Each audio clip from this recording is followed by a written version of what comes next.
नमस्ते बच्चों, कैसे हो आप सभी। आशा करती हूँ आप सभी ठीक ही होंगे।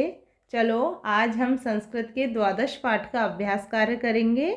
वयम अभ्यासम कुर्मे, हम अभ्यास करते हैं। फर्स्ट क्वेश्चन देखो। अधोलिखितानां प्रश्नानां एक पदेन उत्तराणि यच्छन्तु। नीचे लिखे गए प्रश्नों के एक पद में उत्तर दीजिए।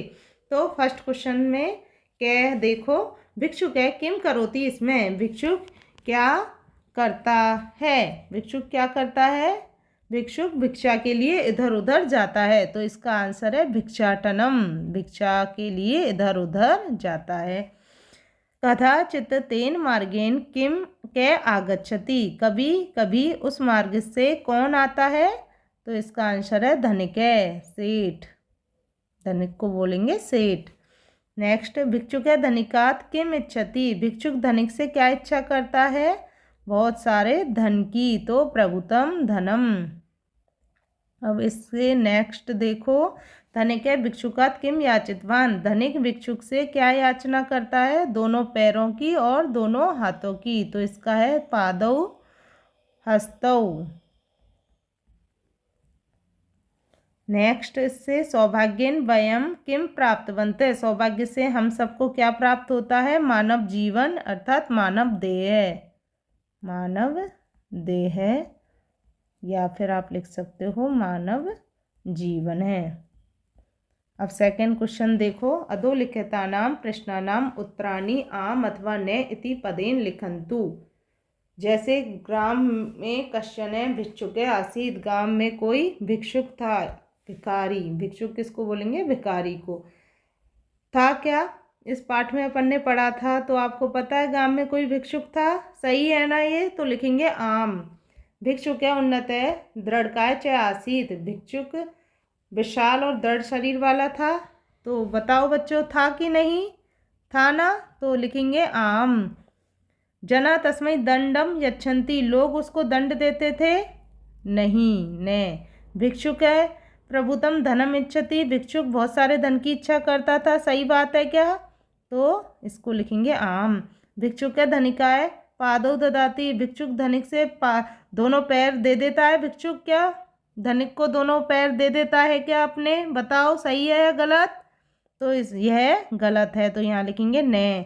भिक्षुक भिक्षाटनम त्याजति। भिक्षुक भिक्षा को त्याग देता है, सही बात है। बाद में इस स्टोरी पढ़ी थी ना आपने, उसमें भिक्षुक भिक्षा को त्यागता है और परिश्रम करने लगता है। तो यह बात भी सही है। अब देखो थर्ड क्वेश्चन। अधोलिखितेषु वाक्येषु द्वितीय विभक्ते शब्दानां द्विवचने परिवर्तनम कृत्वा वाक्यानि लिखन्तु।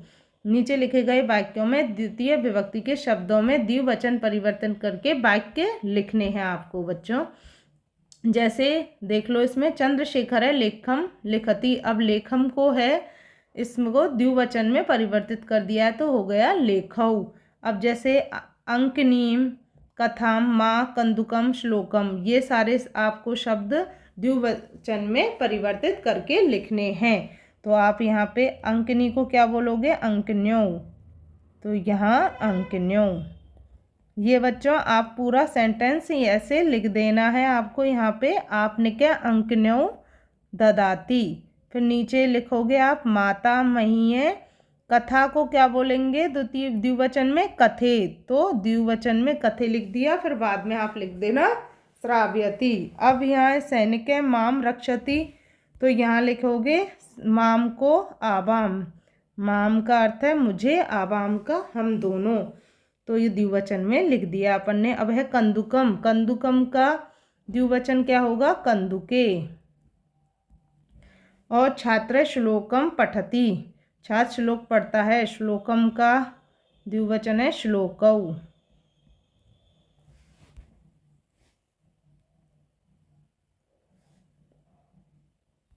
इस तरीके से आपको ये सारे पूरे वाक्य लिख के उसको द्विवचन में परिवर्तित करना है। अब देखो नेक्स्ट फोर्थ क्वेश्चन पे चलते हैं अपन।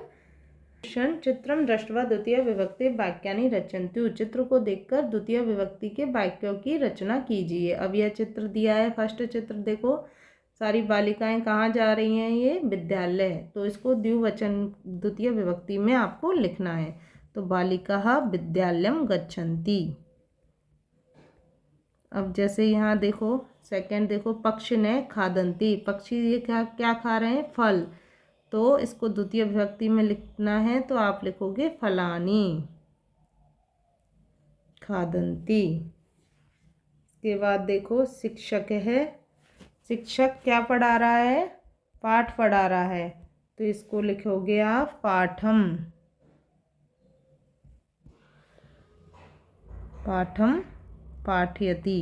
या फिर आप कथा पुस्तक पढ़ा रहा है तो इसको इस तरीके से भी लिख सकते हो, दोनों सही हैं, कथा पुस्तकम।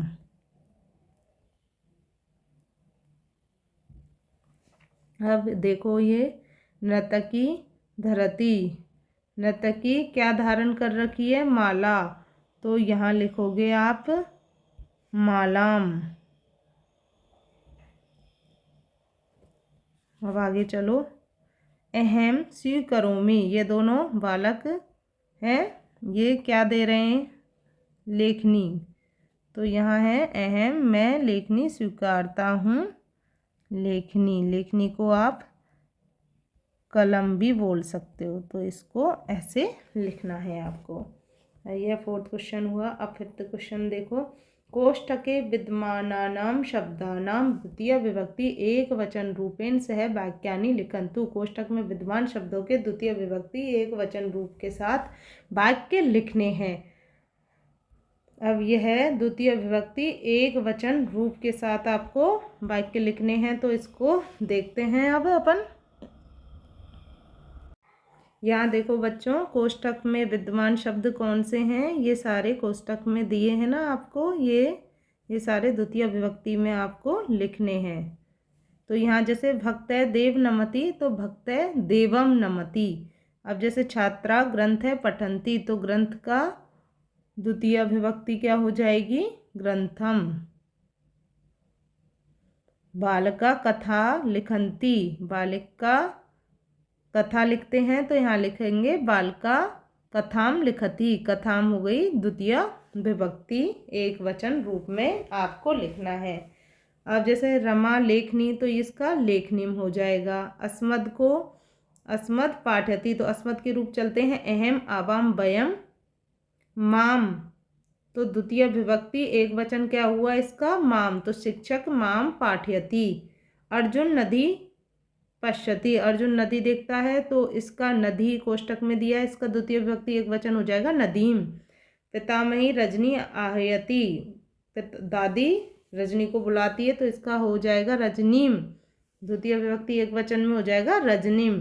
अहम युष्मदय नमस्करोमि, युष्मद का द्वितीय विभक्ति एक वचन क्या होगा, त्वाम, युष्मद के रूप चलते हैं ना, त्वम युवाम यूयम, तो यहाँ हो जाएगा त्वाम, द्वितीय विभक्ति में बोलेंगे त्वाम, त्वम युवाम यूयम, त्वाम युवाम युष्मान, तो त्वाम शब्द है द्वितीय विभक्ति एक वचन, तो यहाँ अपन ने यहाँ लिख दिया है ये।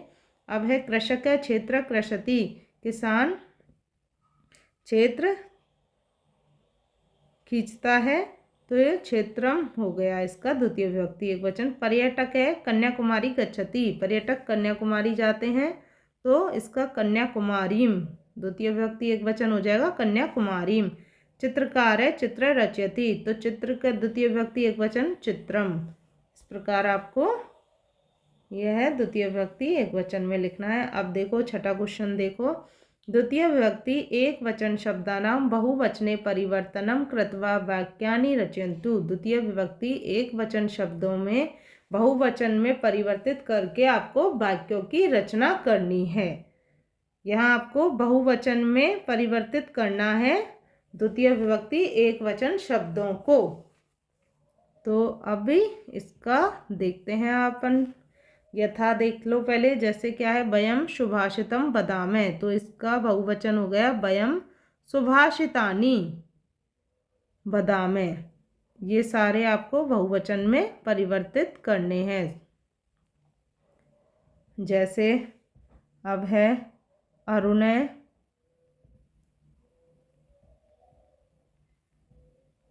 दूरवाणी, बहुवचन दूरवाणी का क्या हो जाएगा, बहुवचन दूरवाणी है नयति। और लेखनीम का बहुवचन क्या होगा? पिता लेखनी आनयति। पिता लेखनी लाते हैं। जन्नी पाकम पचती, तो यहाँ है जन्नी पाकम का पाकानी, बहुवचन क्या हो गया? पाकानी पचती। नेक्स्ट देखो, माता में है माम बोधयति,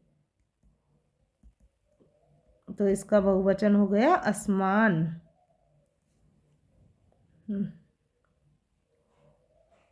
बोधयति कैसे चलेंगे ये रूप? अहम आवाम वयम माम आवाम असमान, तो हो गया असमान बहुवचन। अब जैसे त्वाम, ये युष्मत् त्वम युवाम युवम अहम त्वाम युवाम युष्मान, त्वम युवाम यूयम त्वाम युवाम असमान, तो ये त्वाम है तो त्वाम का बहुवचन हो गया युष्मान। अग्रजा युष्मान आहयति। अब 7th क्वेश्चन देखो, अधः प्रदत्त चित्रम दृष्ट्वा द्वितीय विभक्ति प्रयोगम कृत्वा 10 वाक्यानि रचयन्तु। नीचे लिए गए चित्रों को देखकर द्वितीय विभक्ति का प्रयोग करके 10 वाक्यों की रचना करनी है आपको बच्चों। तो ये देखो, ये नीचे जो चित्र दिया है आपको, इसमें क्या क्या है? ये ग्राउंड दिया गया है आपको, पूरा विद्यालय का प्रांगण। इसमें देखो ये सारे बच्चे यहाँ खेल रहे हैं और चित्र में ये शारीरिक शिक्षक है, ये बच्चों को योगा करा रहा है। ये दोनों बालिकाएं खाना खा रही हैं। और ये देखो कंप्यूटर लैब, इसमें ये शिक्षिका है, यह दोनों बच्चों को कंप्यूटर चलाना सिखा रही हैं कंप्यूटर पे। तो इस तरीके से आपको ये सारे 10 वाक्य इसमें देख के आपको लिखने हैं बच्चों। तो लिखते हैं, चलो 10 वाक्य अपन यहाँ। तो बच्चों यह चित्र देखकर ये 10 वाक्य बनाए हैं। अब नेक्स्ट देख लेते हैं एक बार इनको। शिक्षक है छात्रान योगासनम शिक्षयति, शिक्षक छात्रों को योगासन सिखाते हैं। छात्रा योगासनम कुर्वन्ति, छात्र योगासन करते हैं। छात्रे भोजनम खादत, छात्र भोजन खा रहे हैं। बालका कंदु क्रीडाम क्रीडन्ति, बालक गेंद से खेल रहे हैं। यहाँ पे देखो, आगे देखो, एका छात्रा जलम यच्छति, एक छात्र जल दे रही है। छात्रा मिलित्वा भोजनम खादते, छात्र मिलकर भोजन खा रहे हैं बच्चों, देखो इसमें। और छात्र विद्यालय विशालम क्रीडा क्षेत्रम अस्ति, विद्यालय में विशाल क्रीडा क्षेत्र है। विद्यालय उन्नता वृक्षः सन्ति, विद्यालय में उन्नत मतलब विशाल वृक्ष हैं। बालक संगणकम पश्यति, बालक कंप्यूटर देखते हैं। तो इस तरीके से इस चित्र को देखकर ये 10 वाक्य बनाए हैं, ये आप लिख लेना बच्चों। अब है योग्यता विस्तार। एतानि शब्दानि रूपाणि पठन्तु अवगच्छन्तु स्मरन्तु च, ये शब्द रूप पढ़ो, जानो और इनको याद करो। अब अकारांत पुल्लिंग शब्द, पुल्लिंग शब्द जिसमें पुरुषवाचक शब्द होते हैं और जिसमें ए की ध्वनि पीछे रहती है। तो विभक्ति देखो, द्वितीय विभक्ति का दिया है इसमें शब्द, जैसे ग्राम, भिक्षुक और बालक, एक वचन, द्विवचन, बहुवचन। तो ग्राम के चलेंगे ग्रामम, ग्रामौ, ग्रामान, राम की तरह रामेम, रामौ, रामान। तो ये देखो ग्रामम, ग्रामौ, ग्रामान। अब भिक्षुक के चलेंगे द्वितीय विभक्ति में भिक्षुकम, भिक्षुकौ, भिक्षुकान। बालक के चलेंगे बालकम, बालकौ, बालकान। इस तरीके से आपको पुल्लिंग शब्द चलेंगे। अब आकारांत स्त्रीलिंग है जिसमें आ की ध्वनि पीछे है और स्त्रीलिंग शब्द है। देखो यहाँ पे आ है सबके पीछे। तो देखो यहाँ भिक्षा के चलेंगे भिक्षाम, भिक्षे, भिक्षहा। माला के चलेंगे मालाम, माले, माला। बालिका के बालिकाम, बालिके, बालिका। और तत् के रूप चलेंगे ताम, ते, ता। तो इस तरीके से आकारांत स्त्रीलिंग शब्द हैं ये, जिनके रूप अपन ने अभी देखे। अब है इकारांत स्त्रीलिंग शब्द। इकारांत स्त्रीलिंग शब्द के रूप कैसे चलेंगे देखो बच्चों। ई की मात्रा है जिसमें नदी के चलेंगे नदीम, नद्यौ, नदी। लेखनी के लेखनिम, लेखन्यौ, लेखनीय। भगनी के भगनिम, भगन्यौ, भगनीय। अब देखो अकारांत नपुंसक लिंग शब्द। नपुंसक लिंग शब्द कैसे होते हैं? जो ना तो पुरुषवाचक शब्द होते हैं ना ही स्त्रीवाचक शब्द होते हैं, उनसे अलग शब्द नपुंसक लिंग शब्द कहलाते हैं। तो अब देखो नपुंसक लिंग शब्द फल, जल, ग्रह दिए गए हैं। अब इसका देख लेते हैं। फलम, फले, फलानी। जल का जलम, जले, जलानी। ग्रह का ग्रहम, ग्रहे, ग्रहाणी। अब सर्वनाम शब्द रूप देख लो। द्वितीय विभक्ति में किस तरीके से चलेंगे? अस्मद के रूप चलेंगे माम, आवाम, आसमान। अस्मद में अहम शब्द रहता है, अहम, आवाम, भयम, माम, आवाम, आसमान। तो माम, आवाम, आसमान ये द्वितीय विभक्ति है। अब जैसे युष्मद में ले लो आप त्वम के, त्वम, युवाम, यूयम, त्वाम, युवाम, युष्मान। तो त्वाम, युवाम, युष्मान ये द्वितीय विभक्ति रूप चले रहे हैं। अब तद का तम, तौ, तान। एतद के रूप चलेंगे एतम, एतौ, एतान। अब देखो नेक्स्ट। उदाहरण अनुसारम अधोलिखितानां पदानां द्वितीय विभक्तेः रूपाणि लिखन्तु अवगच्छन्तु च। नीचे लिखे गए पदों में द्वितीय विभक्ति के रूप लिखो और उन्हें जानो। तो अब जैसे है यह है युवक है, तो युवक का द्वितीय विभक्ति रूप हो गया है युवकम। अब देखो यहाँ आसंद है शब्द है, तो आसंद का द्वितीय विभक्ति रूप हो जाएगा आसंदम। इसके बाद धनिकौ, धनिकौ ऑलरेडी यह द्वितीय विभक्ति है, तो यहाँ पे धनिकौ हुई आएगा हा। अब जैसे पादा का द्वितीय विभक्ति हो जाएगा पादान। गोल दीपऊ का द्वितीय विभक्ति गोल दीपऊ यही रहेगा, क्योंकि वह पहले से ही द्वितीय विभक्ति रूप है। हस्तय, हस्तय का हो जाएगा हस्तम। और देखो अहम का द्वितीय विभक्ति रूप हो जाएगा माम, और युवाम का युवाम। युवाम पहले से ही द्वितीय विभक्ति रूप है, तो यहाँ युवाम ही आपको लिख देना है। अब जैसे भिक्षा का द्वितीय विभक्ति है भिक्षाम, पूजा का पूजाम, कविते का कविते, यह पहले से ही द्वितीय विभक्ति है तो कविते ही आएगा। अब जैसे नासिका का नासिकाम द्वितीय विभक्ति हो जाएगा नासिकाम। पत्रिका का पत्रिका, यही द्वितीय विभक्ति है पहले से ही, तो यहाँ पत्रिका लिखेंगे। पट्टिका का द्वितीय विभक्ति रूप है पट्टिकाम, और यूयम का युष्मान। आवाम का आवाम, आवाम पहले से ही द्वितीय विभक्ति है, तो यहाँ लिख दिया है आवाम। अब देखो लेखनी, लेखनी का द्वितीय विभक्ति हो जाएगा लेखनिम, लेखनिम।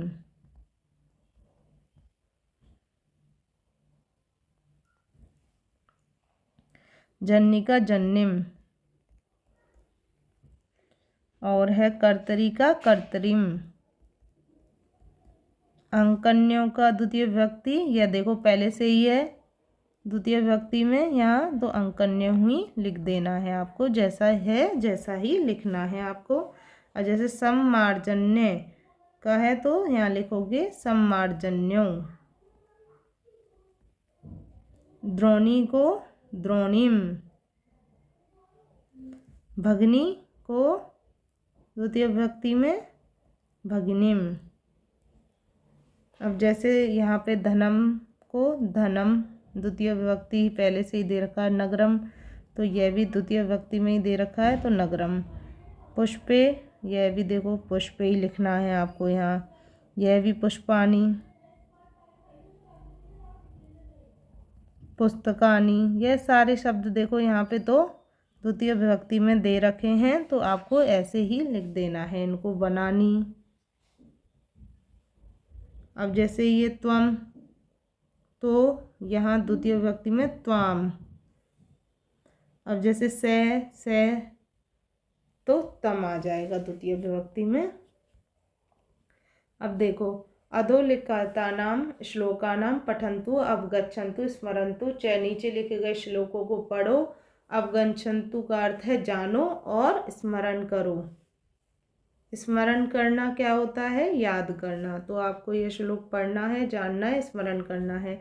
बिना वेदम बिना गीतम बिना रामायणीम कथाम बिना कविम कालिदासम भारतम भारतम नहीं।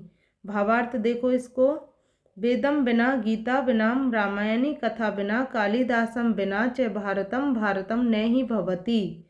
वेद के बिना, गीता के बिना, रामायण की कथा के बिना, कवि कालिदास के बिना भारत भारत नहीं है।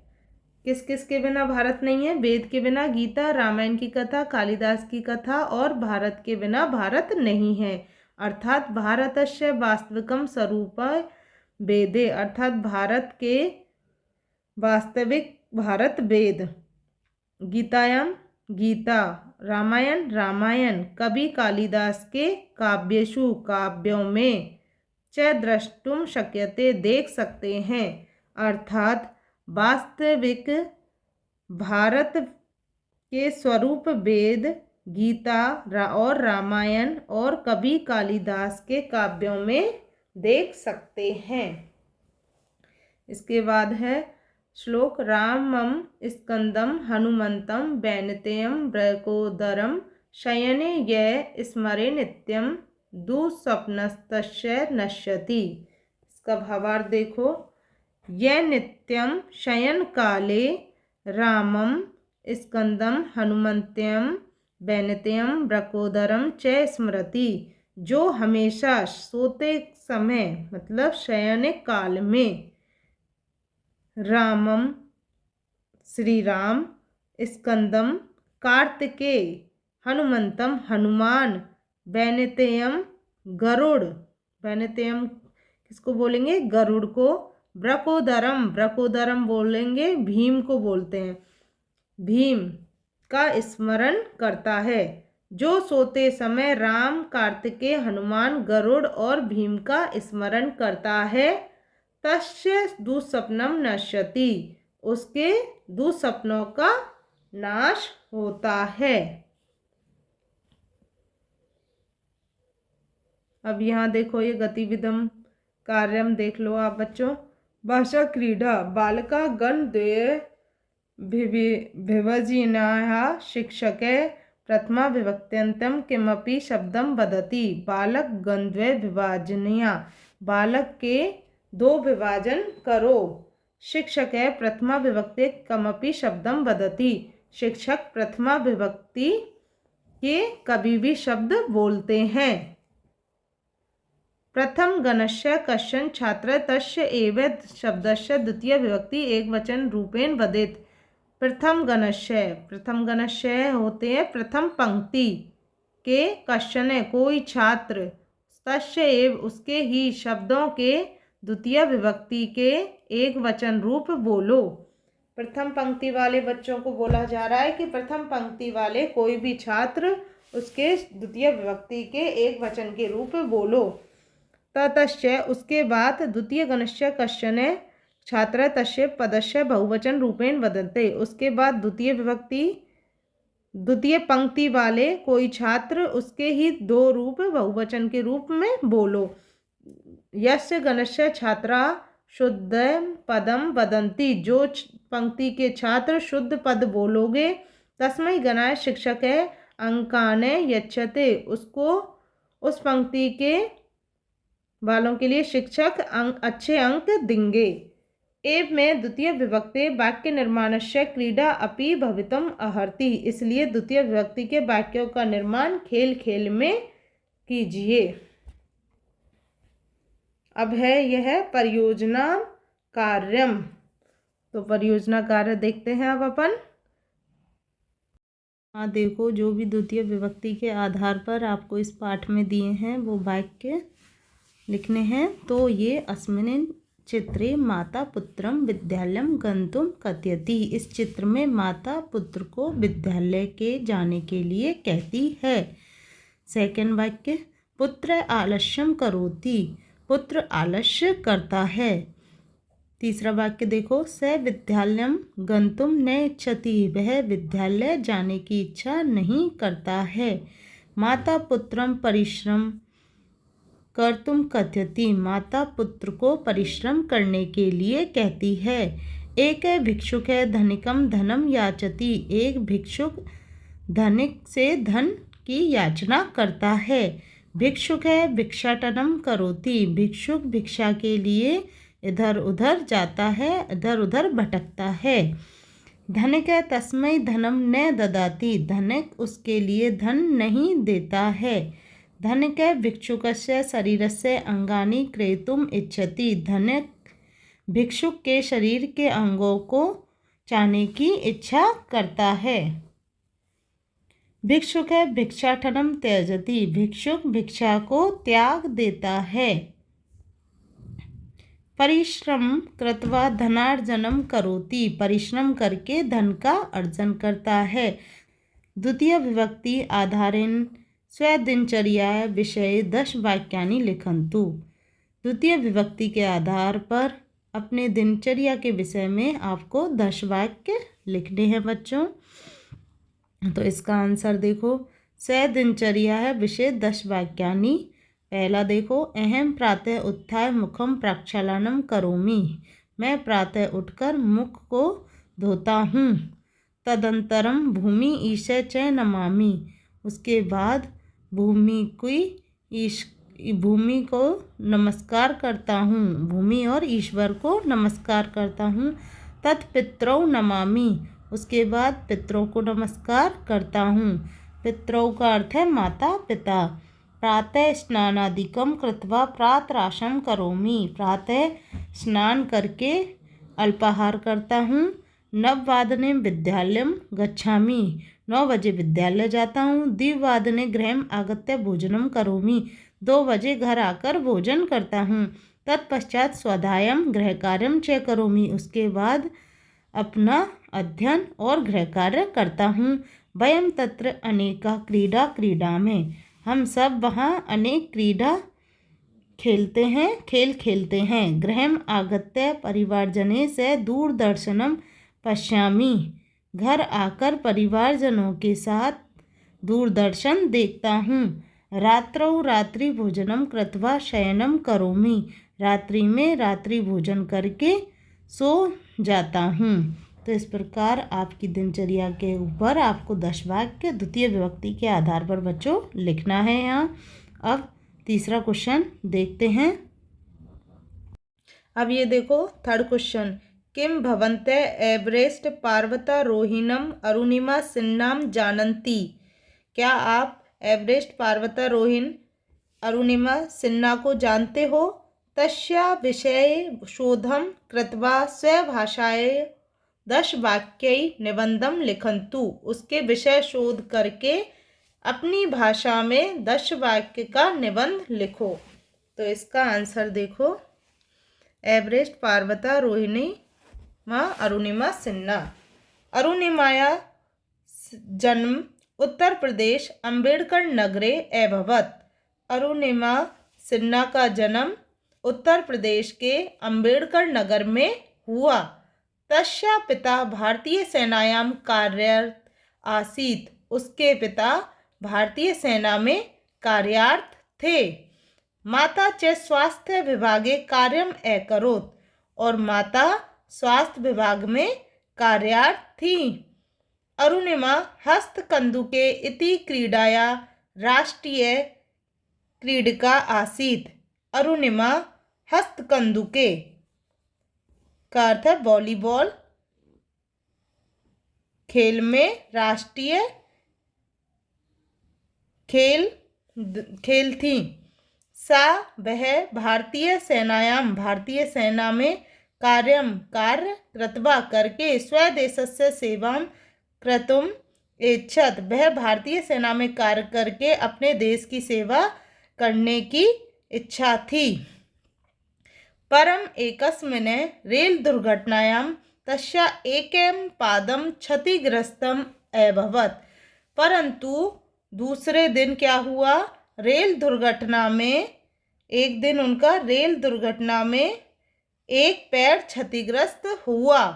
त्रही तब से ही सा वह साहसी बालिका एवरेस्ट पार्वती रोहिणी प्रथमा दिव्यांग महिला हुई। एवरेस्ट पर चढ़ने वाली प्रथम दिव्यांग महिला हुई। भारतीय सर्वकार अरुणिमां पद्मश्री इति सर्वोच्च पुरस्कारेण सम्मानितम् अकरोत्। भारतीय सरकार ने अरुणिमा को पद्मश्री इस पुरस्कार से सम्मानित किया। धन्य ऐसा साहसी महिला, ऐसी साहसी महिला को धन्य है। तो ये अरुणिमा सिन्हा के ऊपर निबंध है बच्चों, ये आप लिखो। वीडियो पसंद आया हो तो इसे शेयर कीजिए एंड चैनल पर नए हो तो लाइक एंड सब्सक्राइब ज़रूर कीजिए। Thank you so much for watching.